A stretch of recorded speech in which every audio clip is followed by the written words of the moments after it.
Friends, in unit number 1 ये जो red coloured text content है वो हमने खत्म कर लिया हुआ है।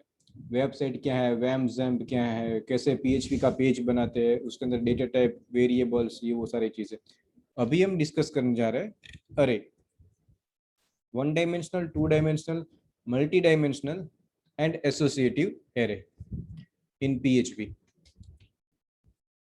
यूनिट नंबर 1 का और कंटेंट है ये, तो इसमें से हमने ये लूपिंग भी कंप्लीट कर लिया हुआ है और बाकी की चीजें हम आगे डिस्कस करेंगे। Today let us complete this particular point. Array, okay, an array stores multiple values in one single variable. तो ये सारी चीजें हमको मालूम है। वेरिएबल क्या है, you are in 5th semester of BCA, आप लोग यहाँ तक आते आते बहुत सारी जगह पर अरे का यूज किया हुआ है। एक ही वेरिएबल के अंदर एक से ज्यादा वैल्यूज अगर स्टोर करनी है तो हम अरे का यूज करते हैं। इन एन अरे is a special variable which can hold more than one value at the same time. In PHP we are supposed to use function. एक function use करना होगा दोस्तों जिसका नाम है array function. The array function is used to create an array. There are 3 different types to create an array. एक है indexed array. तो वो ये सारी चीजें हम प्रैक्टिकली देखेंगे तो पता चलेगा।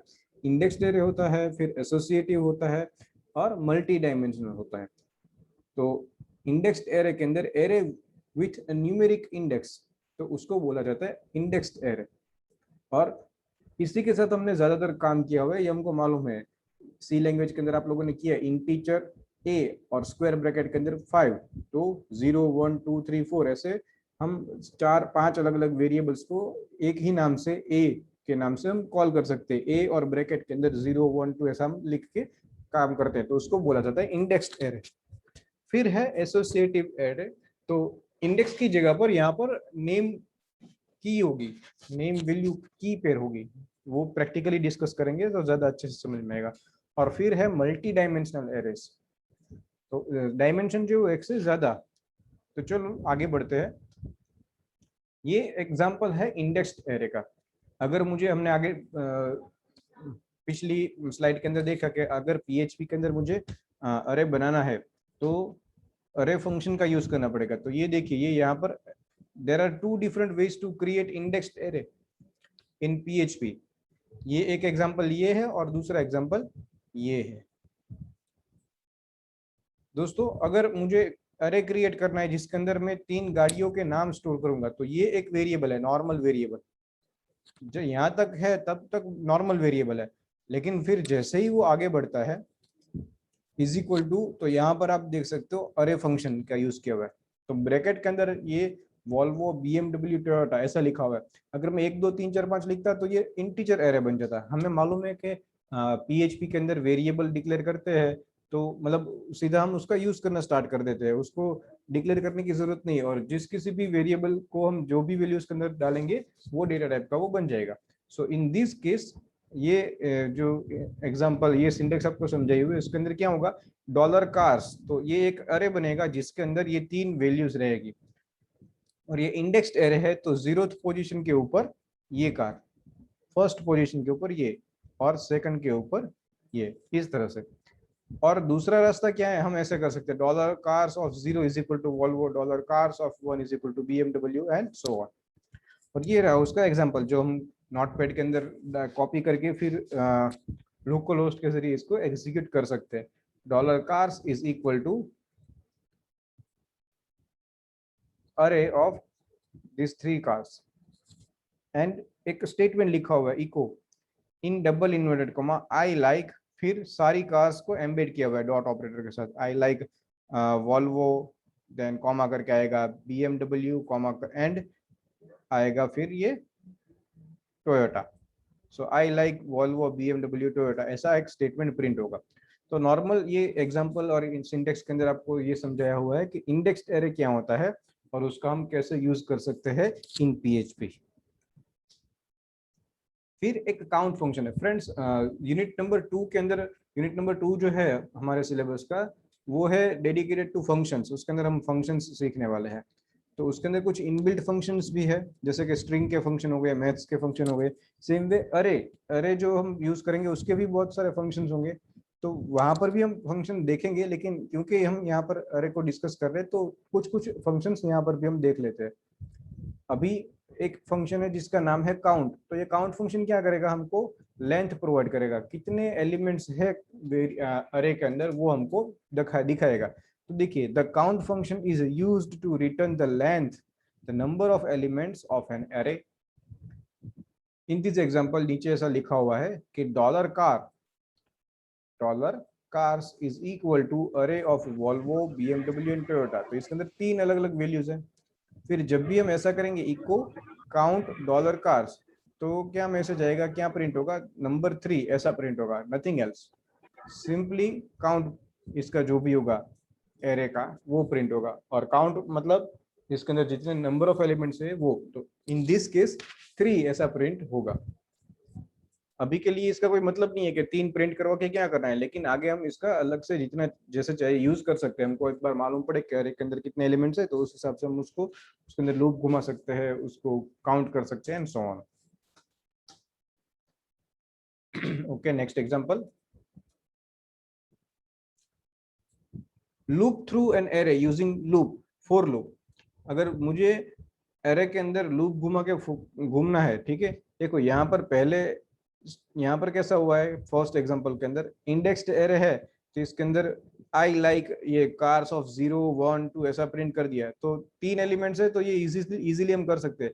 But you just think of के इसके अंदर 50 एलिमेंट्स है, तो इस तरह से हम उसको यूज नहीं कर सकते, तो हमको क्या करना चाहिए, लूप घुमानी चाहिए। तो लूप कहाँ से लेके कहाँ तक घुमाएंगे, तो इसका इंडेक्स 0 से स्टार्ट होता है, तो वहां से लेके उसका जो भी लेंथ होगा वहां तक। तो लेंथ कैसे मिलेगा हमको, तो देखिए ये एग्जांपल के अंदर क्या किया हुआ है, dollar cars is equal to ये 3 कार है उसके अंदर, फिर अरे लेंथ एक वेरिएबल डिक्लेयर किया जिसके अंदर हम क्या स्टोर कर रहे हैं, उसका काउंट, मतलब इसका जो भी एरे के अंदर जितने एलिमेंट्स है उसका काउंट जो है वो वहां पर उसके अंदर आ जाएगा। तो हमको एक बार मालूम पड़ गया कि इसके अंदर कितने एलिमेंट्स है, तो फिर हम उतनी बार लूप घुमा सकते हैं। So for loop we are starting for loop for x is equal to 0। अभी मैं डॉलर x ऐसा नहीं बोलता हूँ, ठीक है। हमको मालूम है कि PHP के अंदर वेरिएबल डिक्लेयर करने के लिए हमको आगे डॉलर लगाना पड़ता है। So x is equal to 0, x should less than array length and x plus plus। और अंदर हम क्या प्रिंट करवा रहे हैं, कार ऑफ x, मतलब कार ऑफ 0 1 2 3 4, अब चलता ही रहेगा कहाँ तक, अरे की जो लेंथ है वहां तक, मतलब 3 बार ये लूप घूमेगी और तीनों एलिमेंट्स जो वो प्रिंट हो जाएंगे। तो ये पॉइंट है, ये बता रहा है कि लूपिंग हम लूप कर रहे हैं, loop through an array using for loop. ये फॉर ईच लूप है दोस्तों। जब लूपिंग मैकेनिज्म कंट्रोल स्ट्रक्चर हम सीख रहे थे तब फॉर ईच लूप को स्किप कर दिया था। क्यों, क्योंकि ये तभी काम करेगा जब हमारे पास कोई अरे है, ठीक है, तब अच्छे से इंप्लीमेंटेशन फॉर लूप का हम समझ सकते हैं, फॉर ईच लूप का। तो देखिए दोस्तों, फॉर ईच लूप का सिंटेक्स कैसा है, ये एक स्लाइड है जो वहां से निकाल दी थी और यहाँ पर रखी हुई है, जो कंट्रोल स्ट्रक्चर या फिर लूपिंग मैकेनिज्म के अंदर आ सकती है। फॉर ईच लूप कैसे काम करती है वो हम समझते हैं। Hello friends, are you with me? Yes sir. For each, इसकी सिंटेक्स इतनी सिंपल है, फॉर ईच फिर ब्रैकेट के अंदर एरे। तो जो भी हमारे in our case video car का एरे है हमारे पास, तो यहाँ पर हमको क्या लिखना पड़ेगा, कार एज करके। यहाँ पर कोई भी वेरिएबल हम लिख सकते हैं, ये ऐसा जरूरी नहीं कि वैल्यू ही लिखना है। इन दिस केस अच्छे से समझ में आए कि ये अरे के अंदर जो वैल्यू है उसके बारे में बात कर रहे हैं, इसलिए वैल्यू ऐसा लिखा हुआ है। तो ये जो एरे के अंदर जितने भी एलिमेंट्स होंगे उतनी बार ये लूप घूमेगी, और हर बार पहला एलिमेंट इसके अंदर आएगा, फिर दूसरे इटरेशन में दूसरा एलिमेंट आएगा, तीसरे इटरेशन में तीसरा एलिमेंट आएगा, और जितने एलिमेंट्स इसके अंदर रहेंगे उतनी बार ये लूप घूमेगी, और हर एक बार वैल्यू जो है वो इसके अंदर आती रहेगी, और फिर हमको जो भी कोड लिखना है इन बिटवीन हम लिख सकते हैं। तो फॉर लूप की सिंटेक्स क्या रहती है, इनिशियलाइजेशन, कंडीशन, इंक्रीमेंट और डिक्रीमेंट। यहाँ से इनिशियलाइजेशन होता है, कंडीशन अगर सही है तो अंदर जाएगा, इंक्रीमेंट डिक्रीमेंट होगा, और ये से घूमता ही रहेगा जब तक कंडीशन गलत नहीं होती है। लेकिन फॉर ईच लूप में कैसा होगा, ये कंपलसरी घूमेगा ही घूमेगा अनलेस एंड अनटिल एक्सप्लिसिटली हम इसके बीच में वो ब्रेक स्टेटमेंट लगा दे। ये स्टार्टिंग से लेके एंड तक एरे के अंदर जितने भी एलिमेंट्स होंगे उतनी बार ये लूप घूमेगी, और हर बार क्या करेगा, सबसे पहला एलिमेंट ये वैल्यू वेरिएबल के अंदर कॉपी करेगा, फिर दूसरी बार में दूसरा एलिमेंट, तीसरा एलिमेंट एंड सो ऑन। तो दोस्तों ये फॉर ईच लूप का सिंटेक्स हमने समझ लिया। अब ये एग्जांपल है, देखो हमने अभी तक ये कार वाले एग्जांपल देखे, ठीक है, एरे के। ये देखो ये एग्जांपल के अंदर एक वेरिएबल लिया हुआ है कलर्स, डॉलर कलर्स, और इसको एरे बना दिया यूजिंग एरे फंक्शन ARRAY, और उसके अंदर red, green, blue and yellow. तो इसके अंदर 4 वैल्यूज हमने स्टोर किए। ये 0 पोजीशन के ऊपर है, 1 2 3। फिर क्या किया दोस्तों, फॉर ईच डॉलर कलर्स, तो एज पर द सिंटेक्स सबसे पहले हमने जो भी हमारे पास अरे है उसको दे दिया एज यहाँ पर वैल्यूज। अभी मैंने बोला कि ये वैल्यू लिखना जरूरी नहीं है, यहाँ पर ए बी या फिर आपका अपना नाम भी लिख सकते हो वेरिएबल के तौर पे, उसका कोई मतलब नहीं है बात कि आप यही नाम यूज करो। तो हर बार क्या होगा, लूप घूमेगी और कलर्स नाम का जो एरे है उसमें से सबसे पहला एलिमेंट जो है उसको उठाएगा वो, और ये वैल्यू वेरिएबल के अंदर रखेगा, और फिर अंदर जाएगा और चेक करेगा क्या स्टेटमेंट है, इको वैल्यू। तो इसके अंदर जो भी कंटेंट होगी वो प्रिंट हो जाएगी, सबसे पहले रेड प्रिंट होगा। फिर और कुछ स्टेटमेंट्स नहीं है तो वापस ऊपर जाएगा, यहाँ पर क्या करेगा, कंट्रोल जो भी पीएचपी का कंपाइलर है वो क्या करेगा, ये कलर्स वेरिएबल के अंदर चेक करेगा एरे के अंदर के 0th एलिमेंट का तो हमने डिस्कस कर लिया, अभी फर्स्ट के ऊपर जो है उसको ले लो। तो ये ग्रीन जो है उसको उठा के वैल्यू के अंदर कॉपी करेगा, फिर नेक्स्ट इटरेशन के अंदर ये ब्लू को, एंड इन लास्ट इटरेशन ये जो येलो है उसको उठा के ये वैल्यू वेरिएबल के अंदर कॉपी करेगा। And we are simply printing this colours name, red green blue yellow, ऐसा प्रिंट होगा। अभी के लिए ये बहुत इजी लग रहा है कि ये क्या है फालतू का, ये फॉर लूप घुमाना, फॉर ईच लूप घुमाना एरे के अंदर जितने भी। लेकिन जब हम डेटाबेस के साथ काम करेंगे, कोई बड़े ऑब्जेक्ट के साथ काम कर रहे हैं, हमको मालूम नहीं है कि उसके अंदर डेटा जो आने वाला वो कैसा है, कितना है। हमने डेटाबेस में से सिलेक्ट स्टार फ्रॉम टेबल ऐसा किया हुआ है, और उसके अंदर 50 रिकॉर्ड है या 500 रिकॉर्ड है, हमको मालूम नहीं है। तो at that time we can use this for each loop. जितने रिकॉर्ड्स होंगे उसके अंदर उतनी बार लूप घूमेगी, and we can write whatever the code we want to implement in that particular for iteration। चलो, तो ये फॉर ईच लूप क्या होता है हमने सीख लिया। अभी अरे के साथ हमने जो कार वाला एग्जांपल लेके हम आगे बढ़ रहे हैं, उसके अंदर ये क्या किया हुआ है, simple same to same Volvo, BMW, Toyota, ये 3 वैल्यूज है हमारे अरे के अंदर।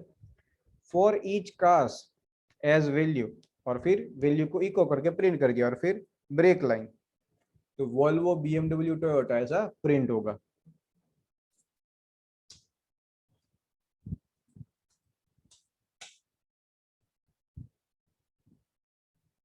ओके फ्रेंड्स, तो अभी तक हमने जो डिस्कशन किया वो था इंडेक्स्ड एरे के बारे में। अभी आगे जो हम डिस्कस करने वाले हैं वो है एसोसिएटिव एरे। तो एसोसिएटिव एरे जो है उसको डिस्कस करने के लिए जाए उससे पहले ये जहां यहाँ पर जो भी हमने डिस्कस किया उसको एक बार प्रैक्टिकल डिस्कशन इंप्लीमेंट करके हम चेक कर लेते हैं कि वो ठीक से एग्जीक्यूट होता है कि नहीं होता है।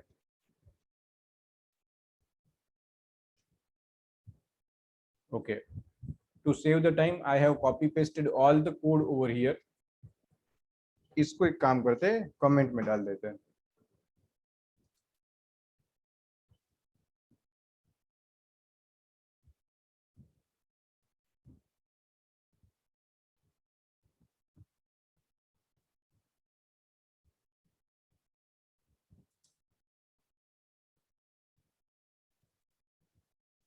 ओके, सारा कोड कॉपी जो किया था उसको कमेंट में डाल दिया, और ये सबसे पहला वाला जो था उसको हमने रखा हुआ है।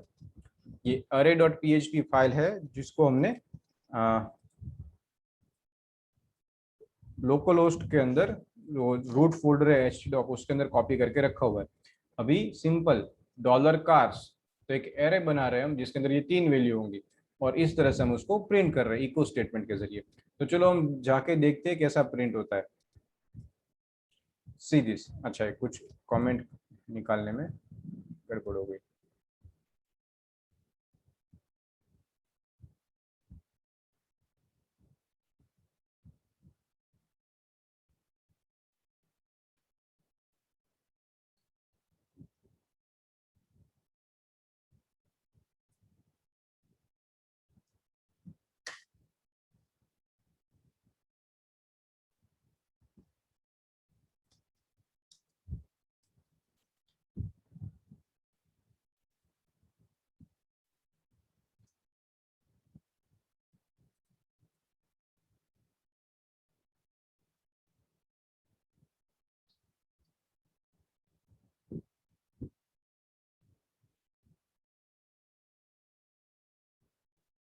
Hello friends, are you with me? Okay, तो पीपीटी के अंदर जो हमने कोड डिस्कस किया था, ठीक है, सबसे पहला वाला एरे के अंदर हमने जाना कि 3 तरह के एरे रहते हैं। उसके अंदर से सबसे पहला इंडेक्स्ड एरे जो है, उसके हमने एग्जांपल्स जो है वो कुछ डिस्कस किए। तो उसका प्रैक्टिकल इम्प्लीमेंटेशन सारा यहाँ पर है। ज़्यादातर जो है उसको कमेंट में डाल दिया, सबसे पहला वाला यहाँ पर रखा हुआ है।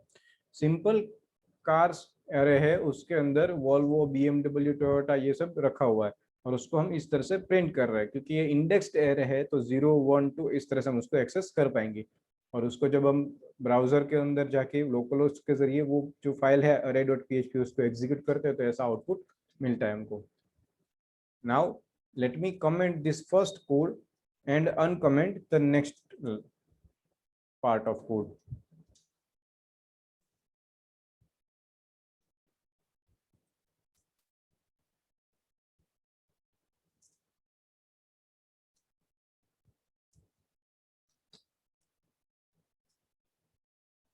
See friends, ये सिंपल 3 ऐसा लिखा हुआ आ रहा है। Why is it so? इसके अंदर हमने क्या किया हुआ है, डॉलर कार्स अरे, ये 3 चीज है इसके अंदर, और फिर हमने echo count of dollar cars, मतलब इसके अंदर क्या वैल्यूज कितनी है वो प्रिंट हो रहा है। चलो हम एक और एलिमेंट इसके अंदर ऐड कर देते हैं। सो से फॉर एग्जांपल टाटा, सेव, और यहाँ पर रिफ्रेश, तो अभी इसका काउंट आ गया 4। तो इसके अंदर अरे के अंदर कितने एलिमेंट्स है वो ये हमको दिखाएगा। अभी इसको वापस हम कमेंट कर देते हैं और नेक्स्ट कोड जो है उसको एग्जीक्यूट करके देखते हैं। नेक्स्ट कोड के अंदर क्या है, loop through. See friends, in this code हमने पूरा कोड सेम टू सेम ऊपर के जैसा ही, एक एरे है जिसके अंदर 3 एलिमेंट्स है हमारे पास, और काउंट फंक्शन का यूज करके जो भी आंसर आता है उसको हमने एक वेरिएबल के अंदर ले लिया है। हम लूप घुमा रहे हैं, x = 0 से लेके एरे की लेंथ है तब तक, और x प्लस प्लस, और जो भी कार्स के अंदर जितनी भी वैल्यूज है, ठीक है, अरे के अंदर वो प्रिंट होगी। Let me execute this. See this, Volvo, BMW, Toyota, तो इसके अंदर जो भी वैल्यूज थी वो प्रिंट हो रही है। Now let me comment this line of code, और इसको हम अनकमेंट करके एग्जीक्यूट करते हैं। ये क्या है, फॉर ईच लूप का एक एग्जांपल है। ये हमारा कार वाला एग्जांपल नहीं है, सिंपल एक कलर एरे लिया हुआ है जिसके अंदर 4 अलग अलग कलर्स है हमारे पास, और उसको हमने फॉर ईच लूप के जरिए प्रिंट किया हुआ है। तो कलर्स के एरे के अंदर जितनी भी वैल्यूज है वो ये वेरिएबल के अंदर एक के बाद एक कॉपी होगी, और जितनी इसके एलिमेंट्स है उतनी बार ये लूप घूमेगी, और हर बार हम क्या कर रहे हैं, वैल्यू वेरिएबल के अंदर जो कंटेंट होगा उसको हम प्रिंट कर रहे हैं। सो इसको सेव करते हैं और यहाँ पर एग्जीक्यूट करते हैं। तो जो 4 कलर्स हमने स्टोर करके रखे हुए थे अरे के अंदर वो प्रिंट हो गए। ओके, नाउ लास्ट कोड हमने जो डिस्कस किया उसको प्रैक्टिकली देख लेते हैं। Dollar cars for each loop, लेकिन इन अवर एग्जांपल, कार वाला जो एग्जांपल है उसके अंदर। अच्छा, हमने सेव नहीं किया। See this. So this is how we can work with indexed array, for loop के जरिए, for each loop के जरिए। This is it friends। next जो है array के अंदर, see this, indexed array खत्म होने के बाद चालू होता है associative array। तो वो क्या होता है वो हम डिस्कस करेंगे नेक्स्ट सेशन के अंदर। Thank you very much friends.